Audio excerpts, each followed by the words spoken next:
Happy New Year, New Canaan High School. I'm Jack Dayhill, coming to you live from the NCTV studio. Today is Friday, January 6th, and a day G. And I'm Austin Pelly, with the math music video winners standing by, the latest on senior internships, and info on midterms. We are starting off this broadcast with a bang. As always, before we get to the news, please rise for the Pledge of Allegiance. I pledge allegiance to the flag of the United States of America and to the republic for which it stands, one nation, under God, indivisible, with liberty and justice for all. As we're getting back into the rhythm of the school, Principal Egan wants to wish you all a Happy New Year and welcome everyone back. But don't take our word for it. Here he is now. Hi everyone, Happy New Year. I wanted to welcome everyone back to school. I hope you had an opportunity to spend time with family and friends, and that you really work hard this semester and finish the semester strong. And I hope you all have a wonderful rest of the year. Remember, we love you, and if there's anything you need, come see us. Take care. Thank you, Mr. Egan, and Happy New Year to you too. And now the moment you have all been waiting for, the Math Music Video Contest winners. Yes. Let's start off with first place. Winning a $40 Amazon gift card is Graphing Time. In second place, earning a $25 Amazon gift card is Sine Cosine Tangent. And third place winner who will receive a $15 Amazon gift card is Math Music Vid.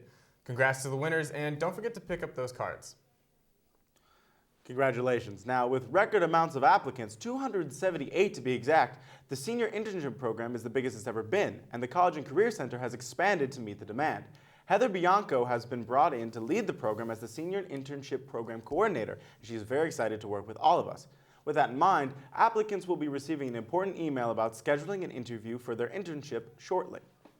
But seniors, before you can start dreaming about second semester, you have to pass those midterm exams first.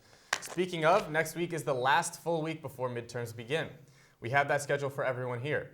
On Tuesday, January 17th, it will be a day E and all classes will meet. Exams will begin Wednesday, January 18th, starting off with periods 1 and 2, continuing through the 23rd. Second semester will begin on Tuesday, January 24th with the day E. Wow, Austin, I can't believe it's January and we're almost halfway done with the school year.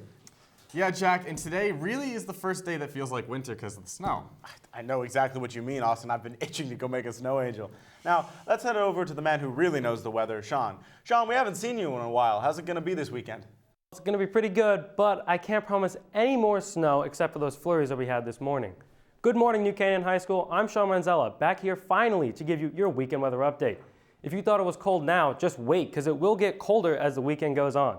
Let's start with the rest of today. After the morning flurries, it's going to be frigid with a high just barely above freezing in the mid-30s, and it will drop even lower to the teens.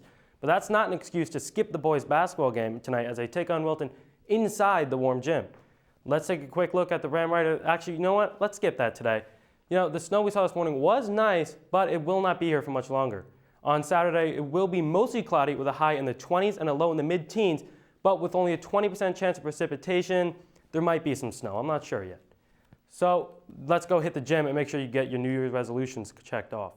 And finally, even though the sun will be shining on Sunday, it will be even colder with a high barely in the 30s and an absolutely frigid low of only 10 degrees, which makes this a perfect day to start studying for midterms. Jack and Austin, I know I need to start some physics studying, but how about you? Thanks, Sean, and I don't think I'll be studying quite yet, but I'll be courtside supporting the boys' basketball team, who had a trifecta win against Greenwich, by the way. Great win, boys. Yeah, and our boys' hockey team had a great win over Darien this break. But before we get ahead of ourselves, Austin, let's go over to Quinn for all the details. Quinn. Yeah, guys, some big wins. Happy 2017 NCHS. Well, although it's a new year, our same sports teams have been working hard over break. So to catch you up on all the action, I'm Quinn McMahon, and this is the Rams Sports Report. Last Saturday, the #1 team in the state, boys hockey, took on the Ridgefield Tigers in a powerhouse matchup.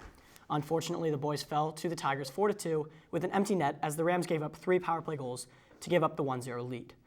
The boys bounced back, however, and started 2017 on a high note as they shut out the St. Joseph's Cadets 3-0 on Monday with goals from George McMahon, Harry Jelna, and Chase Glover. Tomorrow, the now 3-seeded boys head up to Milford to face Notre Dame of Fairfield and look to continue their hot start to the year. The girls, however, have been pretty back and forth to start the season as they started with a 2-1 record. The Lady Rams welcomed the Hampton Dragons on Tuesday. Despite a 2-goal effort from junior captain Gianna Bruno, the Dragons broke the tie with just 56 seconds left in the game to defeat the Rams. The loss evened the Rams' overall record at 2-2, but they are still undefeated in FCIAC as a game against Stanford, West Hill, and Staples Co-op approaches tomorrow night. The boys basketball team has gotten off to a slow start this season, losing all of their first 5 games. All of those games were away, so they were hoping to turn things around in the first home game against Greenwich on Tuesday. NCTV was there, so let's run that tape. The game got off to a fast start with New Canaan's Tim Russo scoring the first points of the game with a jump shot from the elbow on their first possession. Both teams would trade points for the rest of the quarter, with the Rams leading 13-12. In the last few seconds of the half, senior co-captain Tyler Sweeney takes it down the alley, throwing up a buzzer-beating shot, some contact from the Greenwich defender. At the half, the Rams were up 26-21, but that would all change in the third. The Cardinals pulled ahead here in the third quarter thanks to the shooting of number 31, Connor Harkins. Their full court press forced the Rams to turn the ball over multiple times as Nick Cravado tries to throw the ball off the defender and out of bounds. The ref gives possession to the Cardinals. Greenwich would make them pay for their mistakes as they continuously scored off these turnovers. Then in the final minute, the Rams now down by 1. It was Luke Crawford who gets the pass from Tyler Sweeney in the paint, puts it in, draws the foul, and 1. He would make the free throw, putting the Rams up by 2 with 20 seconds left. Greenwich would throw up a full court desperation shot with the game winding down, but he would miss, giving the Rams their first win of the season. Congrats, guys. The Rams are looking to continue this success at home tonight when they play Wilton at 7. They will once again need a big game from Tyler Sweeney and Luke Crawford if they want to get the W. The Rams are looking to continue this success at home tonight when they play Wilton at 7. Girls basketball also had a rough start to the season as they sit 0-7. Tuesday, they went up to Greenwich High School to play the Cardinals. However, they were unsuccessful as they lost by 20, 53-33. Yesterday, the girls were on the wrong side of their closest game of the year as they fell to West Hill, 50-48. Tonight, the 0-8 girls will play Wilton as they look to pick up their first win of the season. Now, wrestling had a matchup on Wednesday against Greenwich. Seems like everyone's playing Greenwich these days at Greenwich High School. Despite a tough effort, the guys fell to the Cards 34-31, a close battle. Tomorrow, the boys head up to Nonawag, Connecticut for the Nonawag tournament. On Wednesday, the girls' gymnastics team went against Staples, West Hill, and Stanford. Sophomore Caitlin Musniak was a key performer, coming first overall on the uneven bars with a score of 7.9. But she did not stop there as she came in third overall on the floor with a score of 7.3 and also a tie for third on the vault with a score of 8.15. Thanks to Caitlin's performance as well as strong routines from others, the girls were able to come in second place with a combined score of 101.45. Although they were unable to beat Staples, it was a great start to the season for the girls. Well, everyone, that's my time for this week. Make sure you go and support your local sports teams this weekend, especially boys basketball versus Wilton. Until next time, this has been Quinn McMahon, as always, KLNC. Thanks, Quinn. And before we go, we would like to wish a very happy birthday to Andrew Bowersfeld and Ishan Taigi. If you have any announcements, be sure to email us at nctv78@gmail.com or tweet at us at nctv78 a week before the Friday broadcast. This has been Austin Pelly. And I'm Jack Dayhill. If you're staying inside from the cold outside, tune in to Channel 78 to see the orchestra concert. Also, this Monday is the last day for your Wilburn Fellowship applications. The math music video winner, Graphing Time, is what we'll be showing you now. We would like to wish everyone a joyful and safe 2017. See you next week, NCHS.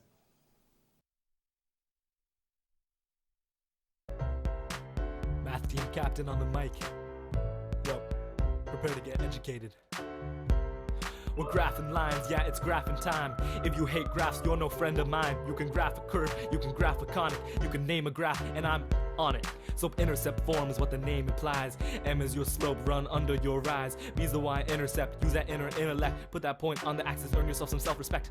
Sing it with me, it's really easy. Y equals mx plus b, that's our foundation, it's the easiest line. If you need it again, rewind. Yo, refresher on standard form in case you've lost it. Ax plus bx equals a constant. To solve for your intercepts, make x or y diddly, then connect the dots. I mean it, like literally. Point slope form might make you feel queasy. With a slope and a point, it's really pretty easy. Y minus a y point equals m times a quantity. X minus x point, next we're getting con. We're graphing lines, yeah, it's graphing time. If you hate graphs, you're no friend of mine. You can graph a curve, you can graph a conic, you can name a graph, and I'm on it. Parabolas are the conic section shaped like a half pipe. Let me shed some light on them just like a flashlight. Change a times x squared when you move horizontally. K and h are vertices. Please graph responsibly. An ellipse is just a circle, but squished. If you gotta graph it, just remember this. These numbers down here are the squares of each axis. Now can somebody please tell me how I'm gonna do my taxes? Hyperbolas are whack, so make sure that you listen. The terms down here are the squares of the distance. Draw your asymptotes lines, the curve will never touch. The positive term is the way you open up. We're graphing lines, yeah, it's graphing time. If you hate graphs, you're no friend of mine. You can graph a curve, you can graph a conic, you can name a graph, and I'm on it. I made this beat.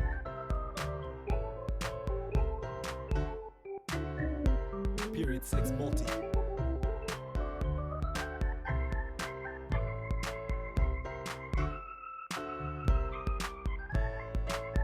Shout out to the Rooster.